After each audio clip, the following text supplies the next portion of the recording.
એક વખત આરબ દેશનો એક ગામડાનો છોકરો ભણવા માટે શહેર તરફ જઈ રહ્યો હતો. છોકરાના પિતા ન હતા.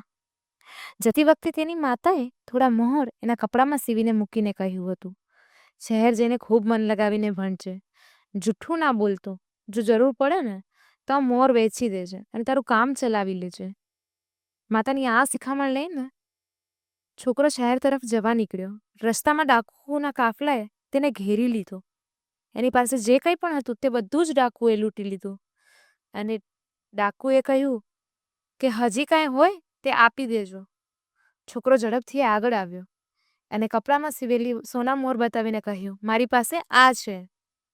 ડાકુઓ છોકરાની સરળતા જોઈને આશ્ચર્યચકિત થઈ ગયા અને વિચારવા લાગ્યા કે જો આ છોકરા આપણાને ના કહે તો આપણાને ખબર પણ પડત નહીં કે એની પાસે મોર છે, પરંતુ એણે પોતાની જાતે જ આ બતાવ્યું છે.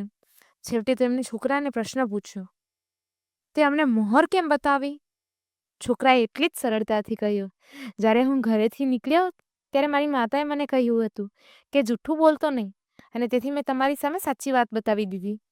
ડાકુ બાળકની સરળતા જોઈને વિચારવા લાગ્યા, ક્યાં આપણે જે દિવસભર લૂંટફાટ કરીએ છીએ અને ક્યાં નાનકડો છોકરો કે જે એની માતાની શિખામણ માનીને જૂઠું પણ બોલતો નથી. અને તેનું હૃદય પરિવર્તન થઈ ગયું અને આખા કાફલાએ લૂંટેલો માલ પાછો કરી દીધો અને ત્યારથી જ તેમને લૂંટફાટનો પણ ધંધો બંધ કરી દીધો. માટે બેટા, જોયું ને કે સરળતાથી કરેલી નાની વાત પણ કેટલો મોટો પ્રભાવ પાડે છે. બાળકો સૌને પ્રિય લાગે છે. એનું કારણ શોધીએ તો ખબર પડશે કે બાળકમાં સરળતા છે અને તેથી તે બધાને પ્રિય લાગે છે.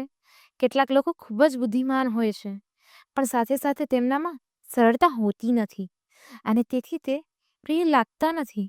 વિદ્વાન અને સંત વચ્ચે આ જ ફરક છે. વિદ્વાનની વાણી હૃદયને સ્પર્શતી નથી અને સંતની સીધી અને સરળ ભાષા હૃદયને સ્પર્શી જાય છે. માટે બેટા, તું પણ સરળ સ્વભાવી બનજે અને સૌનો પ્રિય બનજે.